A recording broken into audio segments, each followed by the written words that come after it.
Hey, I'm Ron Drodos from keyboardimprov.com, and welcome to our journey through the real book number 252, which is John Coltrane's great tune, Naima. It's a great ballad. We're going to take a deep dive into it, so fasten your seatbelt. Here we go. So as with all these other songs in the real book, we're going through them one by one, and we really want to get beyond just the notes on the page. Notes on the page are important, right? Also listening to the recording, hearing how the phrasing might be even a little different than was played here, or occasional different inflection, a little different something. Maybe they changed the rhythm up. It's not obvious on the page. We want to get to know the original recordings really well, and also sort of the climate that these jazz standards have been created in.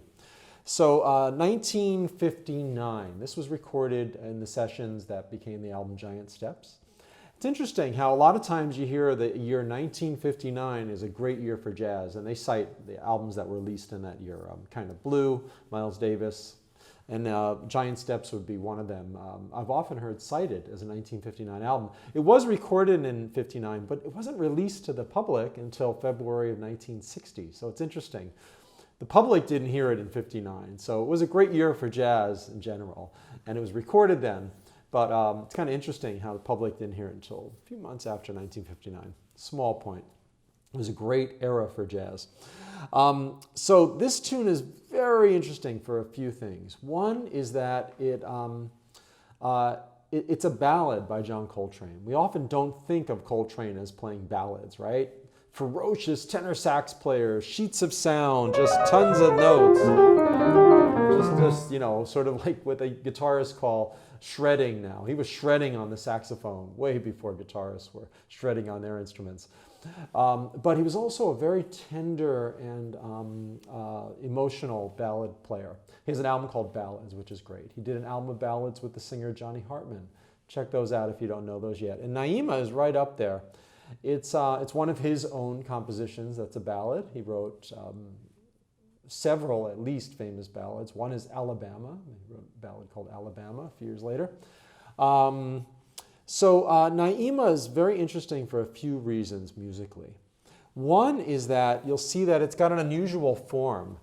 Now, by the way, in the real book it says A, B, and then C. Those are rehearsal letters. It doesn't mean the C section here is different than the A, like in Autumn Leaves it would be. It's just for convenience. And the real book can go both ways. I think some of them might be more like rehearsal letters, and some might be the musical form. But basically, it's an AABA form, which is what a lot of standards were, like Over the Rainbow, Stardust. That was the common form of the time, 32-bar AABA. So this uses that form, but it's not 32 bars. It's 4 in the A section, plus another 4, plus 8 in the bridge, so it's asymmetrical, and then 4 in the last 8. So what's that? 4, 4, 16. This is where my math skills are failing me. 16 and 8 is 24, plus 4 is 28. So it's a 28-bar tune. Is that right? 4, 4. No, 4, 4 is 8. It's a 20-bar tune. You got me on math here. I came clean. In any case, the first A section, and then these unusual chords. So the first, it's an E pedal tone. The whole time's an E, and then the bridge is over B flat, pedal tone going back to E flat at the very end. So these pedal tones are a precursor to, or a harbinger of what Coltrane would eventually embrace, where the rhythm section just playing this modal music, playing one bass note forever, and they're just superimposing all these different chords over the top, whether harmonically or melodically on their instruments. So he's leaning towards there, but it's not quite there yet. It's interesting. Giant Steps, the album, is famous for having tunes like Giant Steps that have these really hard chord changes. And eventually he would go in the other direction. He would write tunes with just on one pedal tone forever, or maybe even two, alternating or something. But sort of like Miles Davis did with So What. And this is going in that direction, shifting harmonies over a pedal tone. It's really interesting. The other thing is it's got some interesting harmonies. It's got this sus chord. It says B flat 7 over E flat here. It's really an E flat 9 sus. It could be looked at both ways. Going to E flat minor. But then A flat major 7 over E flat. And it's often played as an A flat major 7 with a sharp 11 or flat 5, E flat. So I have A, C sharp, E flat, G sharp. I don't have the regular fifth in there. And then it goes down a step to G major 7, and since there's an E flat, often that's played with a sharp 5. I think that's how most people play it. So in the A flat, in the A major 7 and the G major 7, we're putting an E flat in there instead of the normal fifth that's in the chord. And these are the kind of harmonies that were pretty out there at the time, 1959, 60. Bud Powell had used those, a decade, or I don't know how much earlier. No, not a decade, maybe 3, 4 years, whatever, when he wrote Glass Enclosure. It has those major 7th, sharp 5 chords going down stepwise. He used it in there. Listen to Chick Corea play that as well as Bud Powell. Glass Enclosure, really important tune, not well known. And, but he's using that, and these harmonies, these major 7s with flat 5s or sharp 11s, however you want to look at it, or sharp 5s, became a staple of Chick Corea's music 10 years later, you know? You know, or Herbie sometimes would resolve a 2-5-1, say in C, with that C major 7 sharp 5 for something a little different. Just a little different sound, right? A little spicier or something. It's like adding a spice, an unusual spice to a familiar dish you're making, you know. Macaroni and cheese with paprika or jalapeno or something in there. That's what they're doing here. It's got these shifting harmonies. So it's also notable that Herbie was so influenced, I believe, by this tune. And Wynton Kelly was the pianist. Red Garland played on the rest of Tommy Flanagan played on the rest of the Giant Steps album. But Wynton Kelly played on this. And he was a huge influence on Herbie from what I can hear. You can hear Herbie got a lot of his bluesiness from Wynton Kelly, among others. But Wynton Kelly's also his predecessor in the Miles Davis band with a couple other, at least one other, Victor Feldman also played piano around that time, but he was only on one recording session with Miles. But Wynton Kelly and Bill Evans were Herbie's two main predecessors in the Miles Davis group. And Herbie's initial musical development, his first mature style, could be seen as kind of an amalgamation of those two. He got these voicings and this very tender ballad playing, and some of his melodic content from Bill Evans, you know, these beautiful voicings, impressionist textures. They're both influenced by Ravel and other classical composers.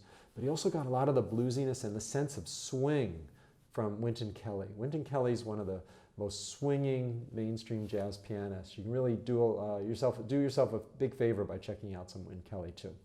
Herbie got that from him. So I think Herbie was also influenced harmonically by this tune, or at least similar things that were in the air at the time. But this was a very prominent example of it, and maybe there weren't too many other examples for another year or two. So this tune's fun in that it can get atmospheric, we can get swingy. It's fun to improvise over these pedal tones, and it's got a nice little ending that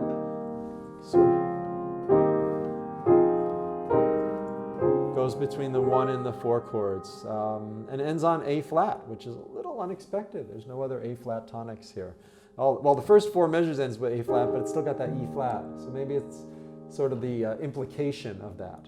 He never really resolves to a proper A flat chord because he's got the E flat in the pedal and in the bass, and then at the end he finally resolves. Beautiful tune, by the way, named after his wife. John Coltrane's wife's middle name was Naima. That's how this tune was titled, and he was probably thinking of his tender feelings for his wife, right? It's a beautiful thing. Here we go, Naima.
Beautiful ending. I just love that floating feeling of just going up between the 1 and the 4. And that's another thing that Coltrane had in his playing a lot, that sort of feeling of euphoria and this almost floating on clouds feeling. And he's hinting at it in a way through the pedal tones in this whole tune, but especially at the ending.